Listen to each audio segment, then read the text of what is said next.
Hello everybody, आप सभी का एक बार फिर से स्वागत है हमारे YouTube channel Shankarnath education point पर। दोस्तों, आप सभी के लिए एक बार फिर से लेकर आया हूँ जो ना सीईटी एग्ज़ाम से रिलेटेड। आज हम इस वीडियो में करेंगे भारतीय इतिहास, इंडियन हिस्ट्री के कुछ इम्पोर्टेंट क्वेश्चन करेंगे।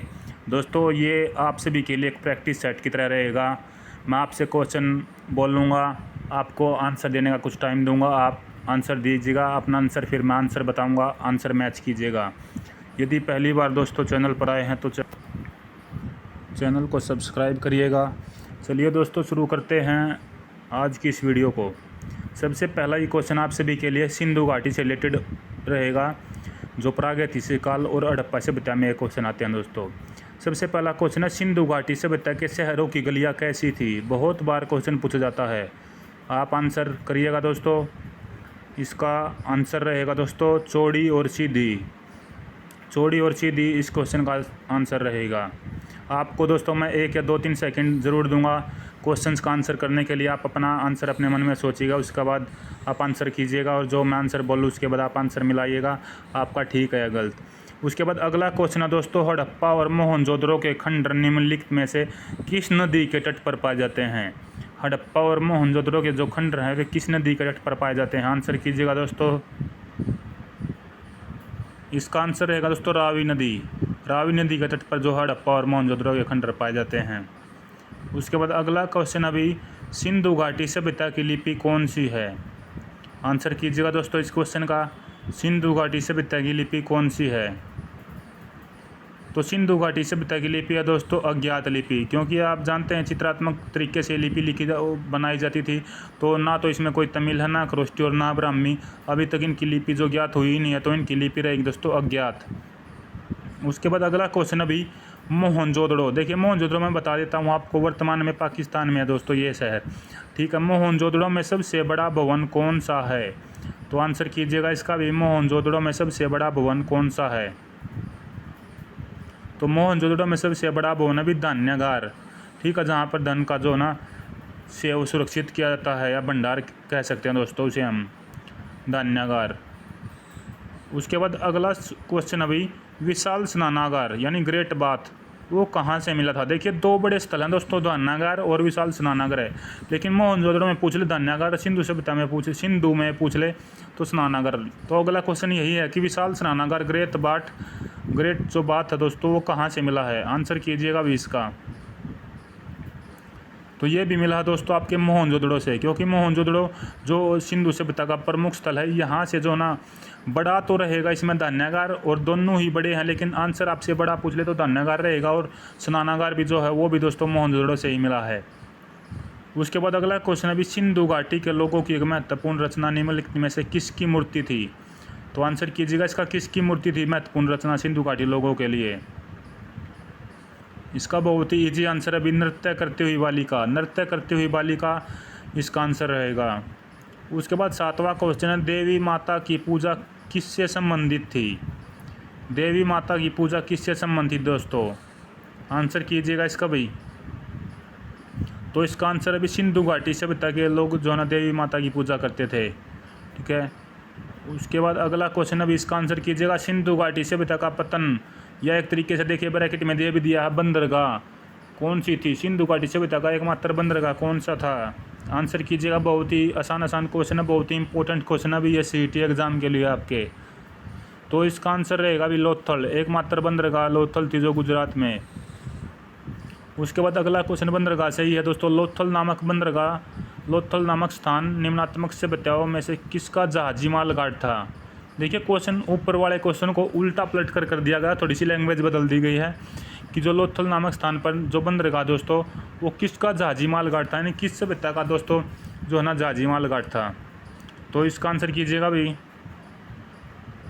तो इसका आंसर रहेगा सिंधु घाटी। जैसे ऊपर क्वेश्चन में आंसर दिया गया था सिंधु घाटी सभ्यता पतन बंदरगाह किसका है, ये दूसरा पूछ लिया कि जहाजी माल घाट किस सभ्यता का, ठीक है, तो सिंधु घाटी सभ्यता। उसके बाद अगला क्वेश्चन अभी, सिंधु सभ्यता की ताकत क्या थी। सिंधु सभ्यता की ताकत क्या थी, आंसर कीजिएगा भी इसका। तो इसका आंसर रहेगा भाई आपका ए, कृषि, क्योंकि आप सभी जानते हैं कृषि करते थे सिंधु सभ्यता के लोग, तो कृषि पर ज़्यादा निर्भर थे। उसके बाद देखिए ये सिंधु सभ्यता के इंपॉर्टेंट क्वेश्चन थे। अब वैदिक सभ्यता से रिलेटेड मोस्ट इंपॉर्टेंट क्वेश्चन कर लेते हैं दोस्तों। वैदिक आर्यों का मुख्य भोजन कौन सा था? वैदिक जो आर्य थे दोस्तों उनका मुख्य भोजन कौन सा था? इसका आंसर कीजिएगा भाई। तो इनका मुख्य भोजन था भी दूध और इसके उत्पाद, दूध या दूध से बने उत्पादों का ये भोजन करते थे आर्य।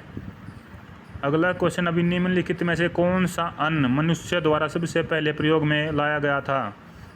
यानी कि मनुष्य ने सबसे पहले कौन सा अन्न जो प्रयोग में लाया गया था? इसका आंसर रहेगा भी जौ। जौ को तब यव बोलते थे दोस्तों, जौ को बोलते थे यव। तो जौ सबसे पहले प्रयोग में लाया गया था वैदिक सभ्यता में मनुष्य द्वारा। अगला क्वेश्चन है भाई, वैदिक लोगों द्वारा किस धातु का प्रयोग सबसे पहले किया गया था? क्वेश्चन का आंसर दे जल्दी से जल्दी भाई। वैदिक लोगों द्वारा किस धातु का प्रयोग सबसे पहले किया गया था? तो ये किया गया था भी तांबा धातु। ठीक है, तांबा धातु सबसे पहले वैदिक लोगों के द्वारा खोजी गई थी। अगर किसी क्वेश्चन का दोस्तों आपको आंसर गलत लगता तो आप कमेंट सेक्शन में उसका क्वेश्चन का आंसर डाल सकते हैं। वैसे बिल्कुल NCERT बेस ये क्वेश्चन आपका जो प्रैक्टिस सेट है दोस्तों ये मैंने डाला है। उसके बाद अगला क्वेश्चन, अभी वेद शब्द का अर्थ क्या है? क्वेश्चन कई बार आ चुका दोस्तों, ये रेलवे में NTPC में अभी मेरे ही एग्ज़ाम में आया था दोस्तों खुद। ये वेद शब्द का क्या अर्थ है? तो वेद शब्द का अर्थ आंसर दे भाई। इसका आंसर रहेगा ज्ञान। आप सभी जानते हैं वेद से ही हमें ज्ञान मिलता है। उसके बाद अगला क्वेश्चन पूछा गया है भाई, आर्य सभ्यता के मनुष्य जीवन में अवरोही क्रमानुसार निम्नलिखित चरणों में से कौन सा विकल्प सही है? दोस्तों यानी घटते क्रम में जो इनके चरण थे निम्नलिखित में से उनमें से कौन सा जो विकल्प हो ठीक है? तो इस क्वेश्चन का आंसर दे कि कब ब्रह्मचार्य था, कब गृहस्थ था, कब वानप्रस्थ था, कब संन्यास था। इसका घटते क्रम में आंसर देना भाई, जल्दी से आंसर कीजिएगा। इसका आंसर अभी ए। देखिए सबसे पहले अवरोही क्रम है दोस्तों। सबसे पहले क्या ब्रह्मचार्य थे, उसके बाद गृहस्थ थे, फिर वानप्रस्थ यानी वन की ओर चले गए और फिर संन्यास ले लिया। ठीक है, ब्रह्मचार्य दोस्तों यानी कि जो शिक्षा विक्षा लेने का टाइम होता है, गृहस्थ जो गृहस्थी जीवन बसाने का काम होता है दोस्तों। ठीक है, वानप्रस्थ यानी वन को प्रस्थान कर गए, घर से निकल गए यानी घर त्याग कर दिया। संन्यास आखिर में संन्यास ले लिया दोस्तों। ठीक है, ये आपका आंसर ठीक था। उसके बाद अगला क्वेश्चन अभी, आर्य पूर्वों के साथ अपने संघर्षों में सफल रहे क्योंकि? इस क्वेश्चन का आंसर दे भाई। आर्य पूर्वों के साथ अपने संघर्षों में सफल रहे क्योंकि क्या था? आंसर करे भी 16वें क्वेश्चन का। इसका आंसर है भाई डी। उन्होंने घोड़ों द्वारा चलाए जा रहे रथों का प्रयोग किया। यानी कि देखिए आप सभी जानते ही हैं आर्यों में घोड़ों के जो है कुछ साक्ष्य पाए गए थे, तो उन्होंने क्या घोड़ों द्वारा चले गए रथों का प्रयोग किया था। उसके बाद 17वां क्वेश्चन अभी, आरंभिक वैदिक काल में वर्ण व्यवस्था किस पर आधारित थी? बहुत ही मोस्ट इंपॉर्टेंट क्वेश्चन इस पूरी सीरीज का दोस्तों। वैदिक काल का जो वैदिक काल में वर्ण व्यवस्था थी वो किस पर आधारित थी? 17 नंबर का क्वेश्चन है दोस्तों ये। इसका आंसर अभी व्यवसाय पर। वैदिक काल में वर्ण व्यवस्था किस पर आधारित थी? व्यवसाय पर। वर्ण व्यवस्था देखकर दोस्तों यहाँ पर शिक्षा पर मत लगाना कि वर्ण से जिक्र है, ये थी भाई व्यवसाय पर, काम धंधे पर। ठीक है, ये आंसर रहेगा इसका। उसके बाद अगला क्वेश्चन है भी, आर्यों को एक जाति कहने वाला पहला यूरोपियन कौन था? माफ कीजिए दोस्तों, जनजाति नहीं, आर्यों को एक जाति कहने वाला पहला यूरोपियन कौन था? 18वें क्वेश्चन का आंसर करें भी जल्दी से जल्दी। तो दोस्तों 18वें क्वेश्चन का आंसर करें। इसका आंसर अभी मैक्स मुलर ने आर्यों को पहली बार एक जाति कहा था या जाति शब्द सूचक कहकर संबोधित किया था। ठीक है, मैक्स मुलर। उसके बाद 19वां क्वेश्चन अभी, आर्यन जनजातियों की प्राचीनतम बस्ती कहाँ है? मोस्ट इंपॉर्टेंट पूरी हिस्ट्री से NCERT बेस क्वेश्चन चल रहे हैं भाई ये CET के लिए और RRB ग्रुप D के लिए मोस्ट इंपॉर्टेंट क्वेश्चन है। वीडियो को ज़्यादा से ज़्यादा शेयर कर दें भाई, और चैनल को जो पहली बार आया है सब्सक्राइब कर ले। ये 19वां क्वेश्चन अभी, आर्यन जनजातियों की प्राचीनतम बस्ती कहाँ है? आज 30 क्वेश्चन दोस्तों इस वीडियो में हम करेंगे।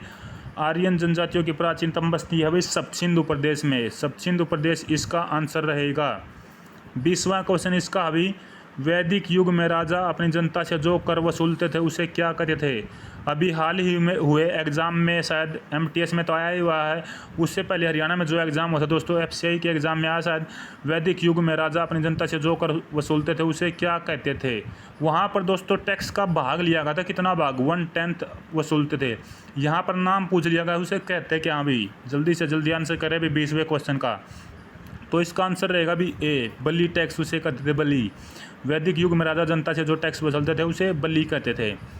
मोस्ट इंपोर्टेंट क्वेश्चन अभी 21वां क्वेश्चन, बहुत ही वेरी वेरी मोस्ट इंपोर्टेंट। प्रसिद्ध गायत्री मंत्र कहाँ से लिया गया है? आंसर करें भी इसका जल्दी से जल्दी। प्रसिद्ध गायत्री मंत्र कहाँ से लिया गया है? तो ये लिया गया अभी ऋग्वेद से। आप सभी जानते हैं 4 वेद हमारे हैं, 4 वही ऑप्शन में है, ऋग्वेद, अर्थवेद, सामवेद और यजुर्वेद। इसी तरीके से सीक्वेंस में याद रखिएगा, ऋग्वेद, अर्थवेद, सामवेद, यजुर्वेद। उसके बाद 22वां क्वेश्चन अभी, भारतीय प्रतीक पर उत्कीर्ण सत्यमेव जयते कहाँ से लिया गया है? सत्यमेव जयते से रिलेटेड क्वेश्चन है, ये कहाँ से लिया गया है? आंसर करें भी इसका जल्दी से जल्दी। सत्यमेव जयते शब्द जो हमारे भारतीय प्रतीक पर लिखा हुआ दोस्तों, वो कहाँ से लिया गया है? 22वें क्वेश्चन का आंसर करें भी। इसका आंसर अभी मुंडकोपनिषद से, जो सत्यमेव जयते है वो मुंडकोपनिषद से लिया गया है। 23वां क्वेश्चन उसके बाद है भाई, निम्न में से किस विदुषी ने वाद विवाद में अज्ञेय याज्ञवल्क्य को चुनौती दी थी? निम्न में से किस विदुषी ने वाद विवाद में अज्ञेय याज्ञवल्क्य को चुनौती दी थी? इस क्वेश्चन का आंसर करें 23वें क्वेश्चन का भाई। इस क्वेश्चन का आंसर रहेगा भी गार्गी ने।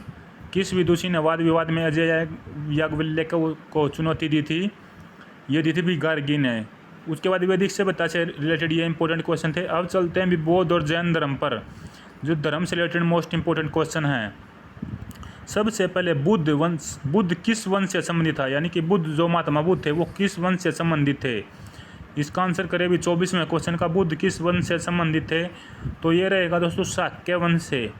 बुद्ध जो हैं भी शाक्य वंश से संबंधित थे। उसके बाद अगला क्वेश्चन 25वां भी, प्रथम बौद्ध परिषद कहाँ आयोजित की गई थी? प्रथम जो देखिए आप सभी जानते हैं 4 बौद्ध परिसंगति हुई थी दोस्तों बौद्ध धर्म में। तो प्रथम बौद्ध परिषद कहाँ आयोजित की गई थी? मैं थोड़ा सा आपको ट्रिक भी बता देता हूँ दोस्तों इन चारों की। इनकी एक ट्रिक बनती है, राजा वैशाली को लेकर, राजा ने वैशाली को पटा लिया। इस तरीके से कहाँ पर पटा लिया? कुंडलवन में। इस तरीके से भी याद कर सकते हैं, या फिर इस तरीके से याद कर सकते हैं, राजा वैशाली को लेकर, या राजा वैशाली को पाटलिपुत्र के रास्ते लेकर कुंडग्राम गया घुमाने। ठीक है, इस तरीके से भी याद कर सकते हैं। तो इस क्वेश्चन का आंसर रहेगा भी राजगृह में। पहली जो बौद्ध संगति हुई थी दोस्तों, 25वें क्वेश्चन का आंसर रहेगा सी, राजगृह में। ठीक है।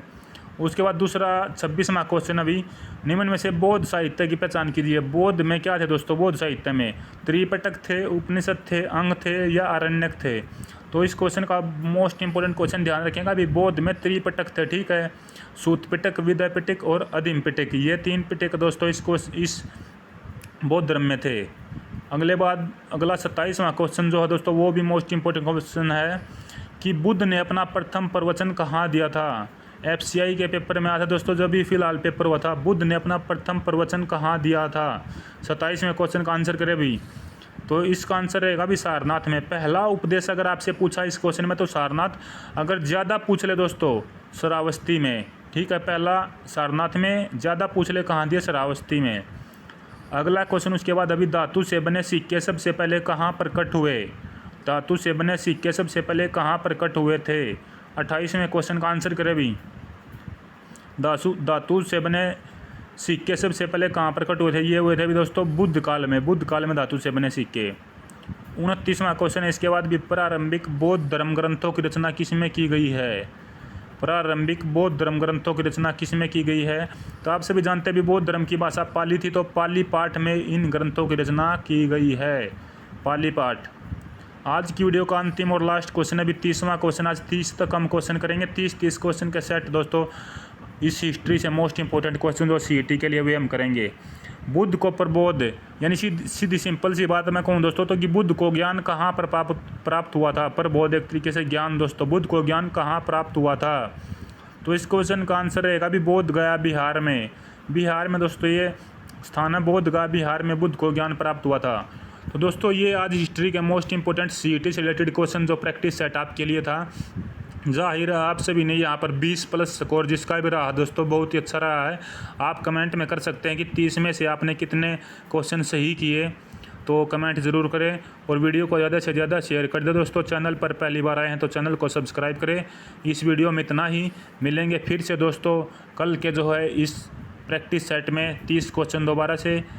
बहुत ही अच्छा स्कोर है दोस्तों जिसका प्लस है। इस वीडियो में इतना ही। धन्यवाद। जय हिंद, जय भारत।